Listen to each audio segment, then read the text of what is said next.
Jesus said to his disciples, "Watch out for the legal experts. They like to walk around in long robes. They love being greeted with honor in the markets. They long for the places of honor in the synagogues and at banquets.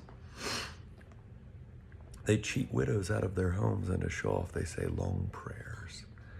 They'll be judged most harshly." Looking up, Jesus saw rich people throwing their gifts into the collection box for a temple treasury. He also saw a poor widow throwing 2 small copper coins worth a penny. He said, "I assure you that this poor widow has put in more than them all. All of them are giving out of their spare change, but she, from her hopeless poverty, has given everything she had to live on." People were talking about the temple, how it was decorated with beautiful stones and ornaments dedicated to God. He said, "As for the things that you're admiring, the time will come when not even one stone will be left upon another. All will be demolished." They asked him, "Teacher, when will these things happen? What sign will show that these things are about to happen?" He said, "Watch out that you aren't deceived. Many will come in my name, saying, 'I'm the one,' and 'it's time.' Don't follow them. When you hear of wars and rebellions, don't be alarmed. These things must happen first, but the end won't happen immediately." Then Jesus said to them, "Nations and kingdoms will fight against each other. There will be great earthquakes and wide-scale food shortages and epidemics. There will also be terrifying sights and great signs in the sky, but before all this occurs, they will take you into custody and harass you because of your faith. They will hand you over to synagogues and prisons, and you will be brought before kings and governors because of my name. This will provide you with an opportunity to testify. Make up your minds not to prepare your defense in advance. I'll give you words and wisdom that none of your opponents will be able to counter or contradict.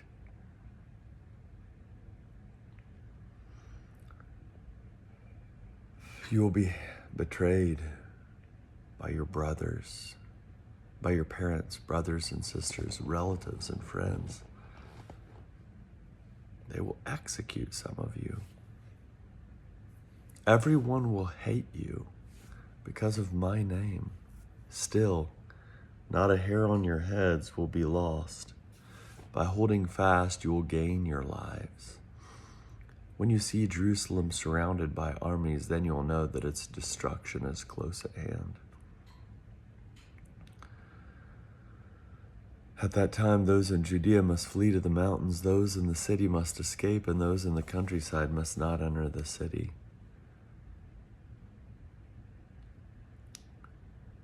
These are the days of punishment, when everything written will find its fulfillment. How terrible it will be at that time for women who are pregnant, or for women who are nursing their children. There will be great agony on the earth and angry judgment on this people. They will fall by the edge of the sword and be taken away as captives among all nations. Jerusalem will be plundered by the Gentiles until the times of the Gentiles are fulfilled. There will be signs in the sun, moon, and stars on the earth. The planets and other heavenly bodies will be shaken, causing people to faint from fear and foreboding of what is coming upon the earth.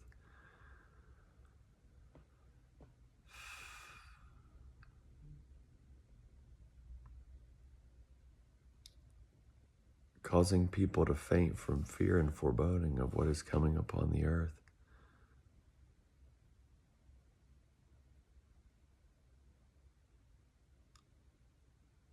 Causing people to faint from fear and foreboding of what is coming upon the earth.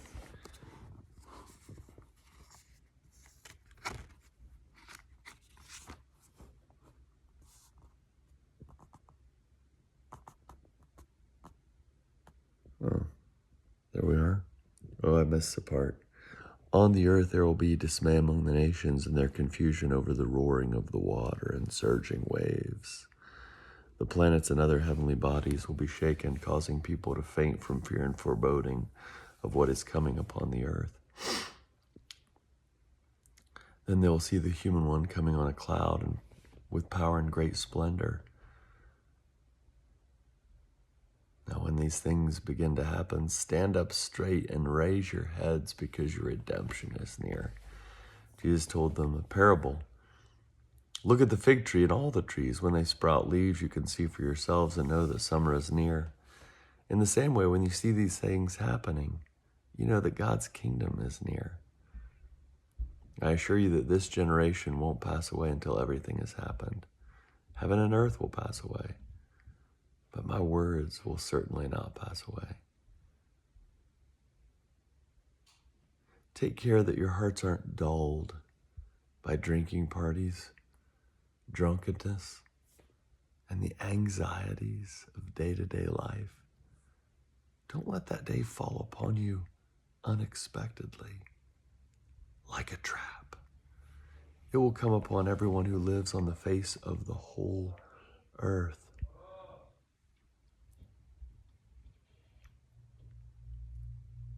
Stay alert at all times, praying that you are strong enough to escape everything that is about to happen and to stand before the human one. Every day Jesus was teaching in the temple, but he spent each night on the Mount of Olives. All the people rose early in the temple, or early in the morning, to hear him in the temple area. The festival of unleavened bread, which is called Passover, was approaching. The chief priests and the legal experts were looking for a way to kill Jesus because they were afraid of the people. Then Satan entered Judas, called Iscariot, who was one of the 12. He went out and discussed with the chief priests and the officers of the temple guard how he could hand Jesus over to them. They were delighted to how he could hand Jesus over to them. They were delighted and agreed and offered. They were delighted and offered him money. Sorry, I gotta look. They were delighted and arranged payment for him. He agreed and began looking for an opportunity to hand Jesus over to them, a time when the crowds would be absent. The day of unleavened bread arrived when the Passover had to be sacrificed. Jesus sent Peter and John with this task: go and prepare for us to eat the Passover meal. They said to him, where do you want us to prepare it? He replied, when you enter the city, a man carrying a water jar will meet you. Follow him to the house he enters. Say to the owner of the house, the teacher says to you, where's the guest room where I can eat the Passover with my disciples? He will show you a large upstairs room already furnished. Make preparations there. And they went and found everything just as he told them, and they prepared the Passover meal.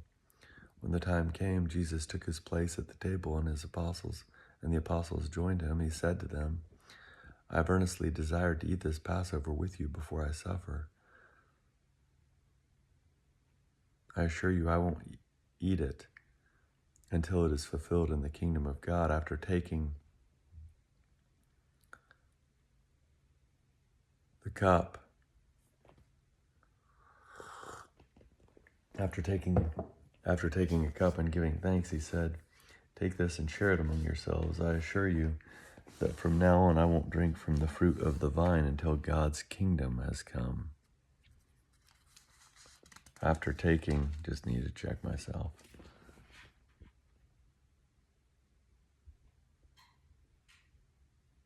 I tell you I won't drink it from the fruit of the vine. I tell you that from now on I won't drink from the fruit of the vine until God's kingdom has come. After taking the bread and giving thanks, he broke it and said to them, this is my body. Broke it and gave it to them, saying, this is my body, which is given for you. Do this in remembrance of me. In the same way, after the meal, he took the cup after the meal and said, this cup is the new covenant by my blood, which is poured out for you. But look, My betrayer is with me, his hand is on this table. I assure you, the human one goes just as it has been determined, but how terrible it is for that person who betrays him. They began to argue among themselves about which of them it could possibly be who would do this. An argument broke out among the disciples over which of them was the greatest. But Jesus said to them, the kings of the Gentiles rule over their subjects, and those in authority over them are called friends of the people. But that's not the way it will be with you. Instead, the greatest among you must become a person of lower status and a leader like a servant. So which one is greater? The one who is seated at the table or the one who serves at the table? Isn't it the one who is seated at the table? But I am among you as one who serves. You are the ones who have continued with me in my trials, and I confer royal power on you. Just as my Father granted royal power to me, thus you will eat and drink at my table in my kingdom, and you will sit on thrones overseeing the 12 tribes of Israel. Jesus said to the 12 tribes of Israel, Simon, Simon, Satan has asserted the right to sift you all like wheat. However, I've prayed for you that your faith won't fail. When you have returned, strengthen your brothers and sisters.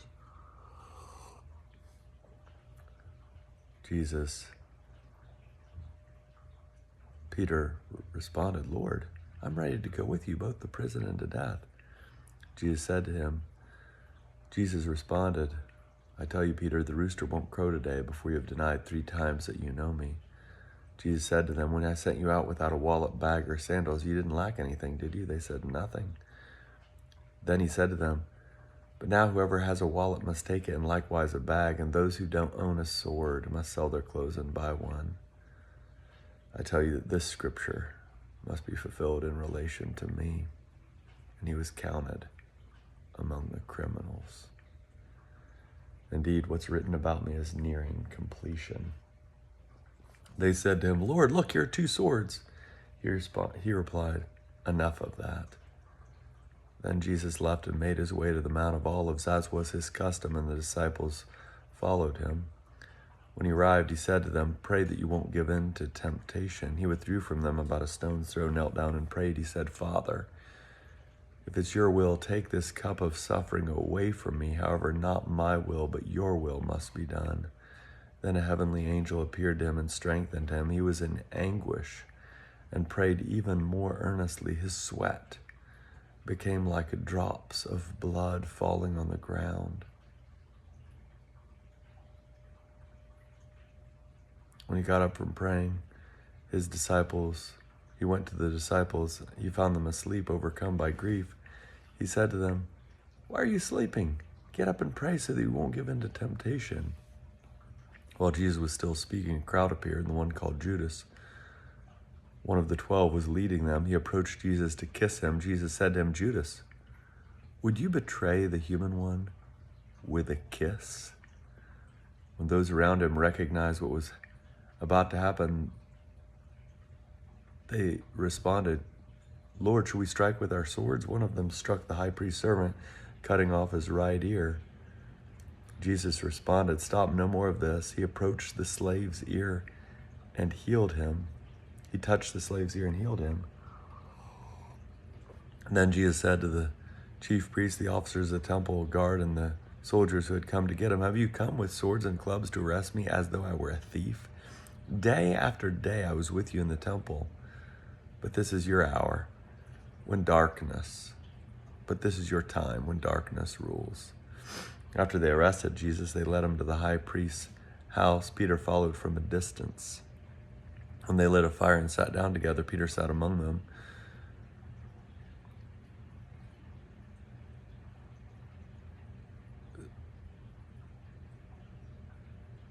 A servant woman saw him sitting in the firelight.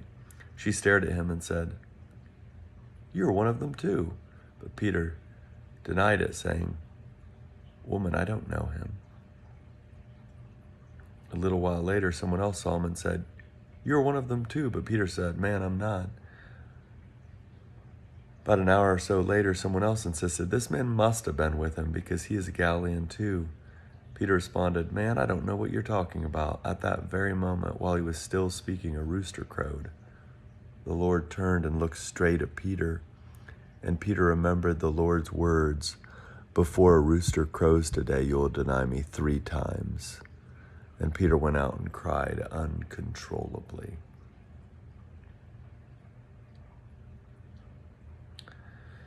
The men who were holding Jesus in custody taunted him while they beat him. They blindfolded him and asked him repeatedly, "Prophesy, who hit you?"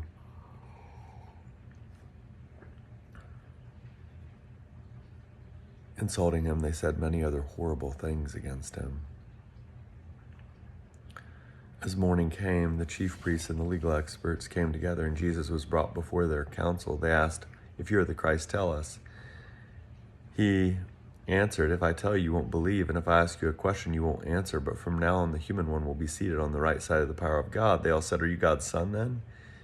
He replied, "You say that I am." Then they said, "Why do we need further testimony? We've heard it from his own lips."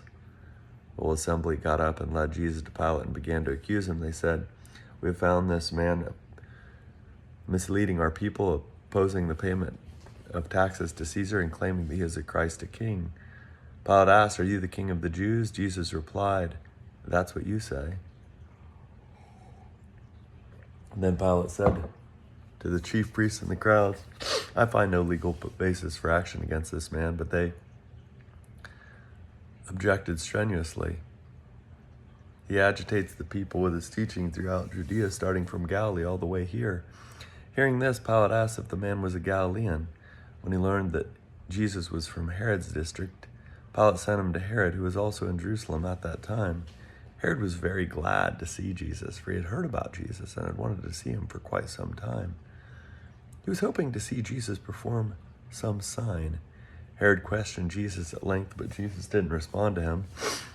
The chief priests and the legal experts were there, fiercely accusing Jesus. Herod and his soldiers treated Jesus with contempt. Herod mocked him by dressing Jesus up in elegant clothes and sending him back to Pilate. Pilate and Herod became friends with each other that day. Before this, they had been enemies.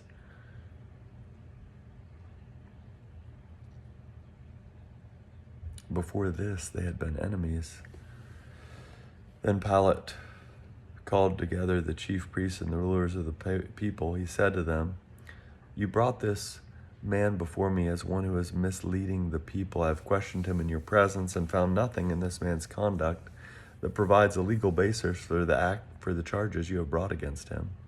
Neither did Herod, because Herod returned him to us. He's done nothing that deserves death. Therefore, I will have him whipped. Then let him go."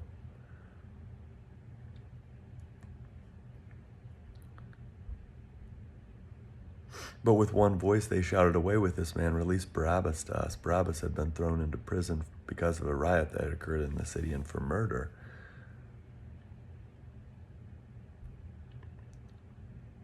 Pilate addressed them again, saying,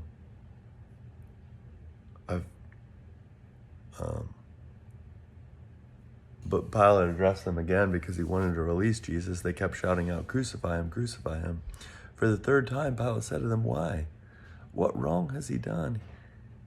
"I've found no legal basis for the death penalty in his case. Therefore, I will have him whipped and let him go." But they were adamant, shouting their demand that Jesus be crucified. Their voices won out. Pilate issued his decision to grant their request. He released the one they asked for, but he handed Jesus over to their will.